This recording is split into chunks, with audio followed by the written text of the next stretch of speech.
Welcome to 2026 NISAW. I am Rick O'Connor. I'm the Florida Sea Grant Agent with the Escambia County Extension Office at the University of Florida.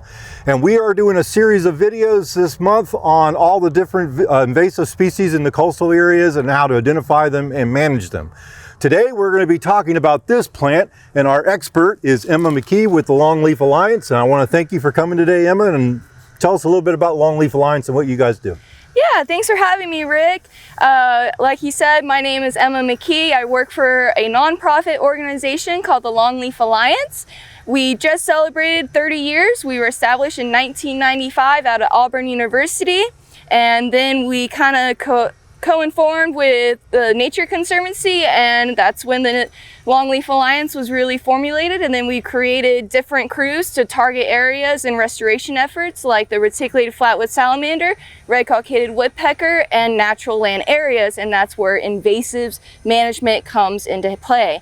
And we focus strictly on invasive plant species, specifically those in the coastal regions like the Phragmites australis, and as well as Kogan grass and Japanese climbing fern and Chinese tallow tree. Those are some of our top invasives. So you got your hands full with all of those on that list. Yes, we do. Yeah. And some of those are on our video. But today we're going to focus on this plant right here, which again, as I said, we haven't really worked with much in our programs in the past, but this is Phragmites australis. You'll see it all over Escambia and Santa Rosa County. It's all and anywhere else in the Panhandle, honestly. You want to tell us a little bit about how to identify the plant? I mean, it's pretty obvious, but there is another one, right? Yeah, so we have a native Phragmites and an invasive Phragmites. So our invasive Phragmites is Phragmites australis. It comes from Australia. The main differences is the height, the color, and the way it sheaths and grows in the winter time. So the height for the invasive is around 20 feet tall. It's extremely tall and it's very, very dense. I'm only about 5'6", so you can imagine this is probably close to 20 feet tall. Another thing is these purple colorings.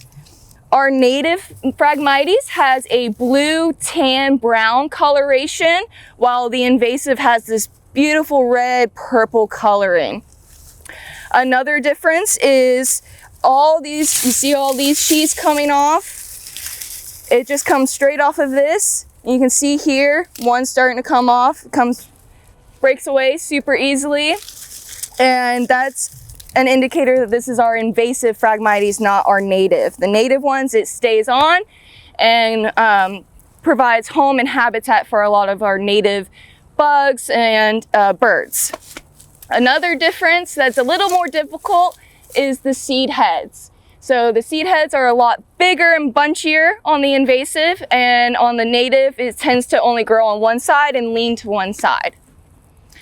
But the biggest indicator is the height and the density. It's pretty prominent and not hard to miss at all, especially when you're driving down any of our coastal areas. Right here in downtown Pensacola, you drive off the bridge, immediately you see a wall of this Phragmites.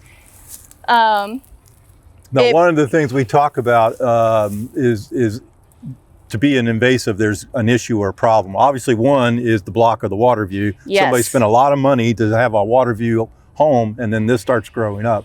Are there other issues with it besides just the, go ahead. Yeah, there are other issues other than just lack of sight. It creates what's called a monoculture, where almost nothing else will grow. It's very dense, so it's difficult for plants and animals to share a similar habitat. It'll secrete a leliopathic defense mechanism into the soil to deter other plants from establishing. Some can fight back, like we've got some goldenrod in here peeking out. We have a saltbush, which is another non-native, and that's probably been here before the Phragmites.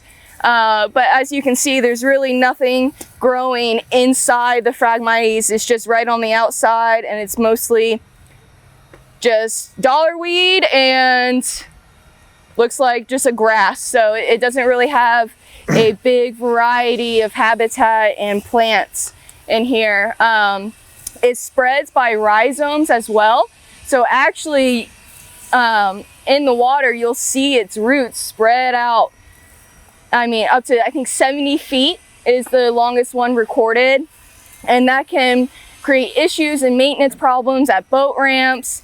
It also has a erosion control proponent, but I find that anytime I see these, it creates almost a wall and it just breaks off, and the erosion will go underneath it rather than our natural erosion that we see on our beaches with our sand dunes. Well, the next question, which we're kind of focusing on this year, is, all right, you got this on your property, what do we do about it? Because I know you guys have done a lot of different experiments and trials on how to manage this plant. Yeah, so it can seem pretty difficult to deal with how big it is. Definitely don't want to mess with it when it's actively seeding. So in the winter time, summertime, you can do that, but in the fall, you'd want to bag the seeds prior to doing any kind of work in it to mitigate spread risk. A lot of times people will integrate mechanical control with herbicide control. And a lot of times, so we'll take brush cutters. They're like gigantic weed whackers with a metal saw blade on the end. And you come in and you cut it down. And then you let it regrow just about a foot, and you can come back with a foliar herbicide application. Or if you want to leave it and not do as much mechanical control, or you don't have that equipment, you can take a syringe and go into these little tubes and inject the herbicide directly into the plant. It is tedious and it's difficult, but it is very, very effective with decreasing density without the use of mechanical control. Yeah, a small patch like this, that might be the better option. Yes. With a small patch, okay. And if you don't want to do a broadcast foliar spraying, because a lot of times you're near waterways, yes, there's an aquatic safe herbicide, but we try to make everything we do as natural as possible and help our native ecosystem and not harm it. So we can avoid using herbicides in a foliar application near waterways. We do. Sometimes that's not an option. Yeah. And doing a mechanical, letting it grow short, makes it easier to do that application, so you're not spraying above your head or anything like that. If you wouldn't mind, let them know what foliar application means, because some are private homeowners and they may not know that term. Of course. So foliar application means you have either a backpack sprayer or a hand pump sprayer, or what we have is a giant 50-gallon tank with a 300-foot hose and just a simple nozzle gun. And foliar application means you're spraying directly onto the leaves. So your target would be the leaves, not so much the stems or the roots, but the actual plant itself. When you are doing the other technique, where we call it just a drill and fill, basically, even though we aren't using a drill, you are targeting more so the rhizome. So you let the herbicide sit inside the plant and it follows the phylum and xylem inside the plant's flow chart, basically, and goes into those rhizomes. That it's the main way of spreading. So it just depends on where your Phragmites is growing, what equipment you have. There are options. Now, when you go to buy a herbicide, is there one particular active ingredient that's better for this plant than others? So yes, there are two.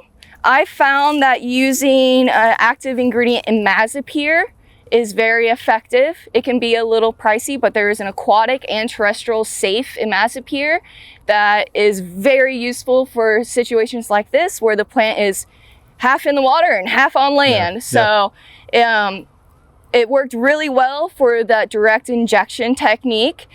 For the foliar application, we use glyphosate. Glyphosate, okay. And I know there's a lot of harsh words around the term glyphosate, but this is not big agriculture spraying. This is dedicated natural areas targeting specific plants, being extremely cautious and doing what is best for our native ecosystem. Yeah, and with glyphosate, I know, because we work with a lot of other invasive plants, there is an aquatic and a non-aquatic. Yes. So if you are working on the water line, you should be using that aquatic one. Definitely, yes. Okay.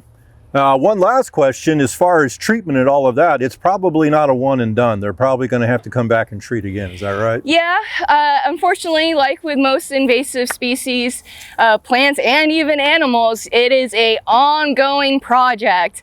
So you would want to continue going back year after year for at least 3 years.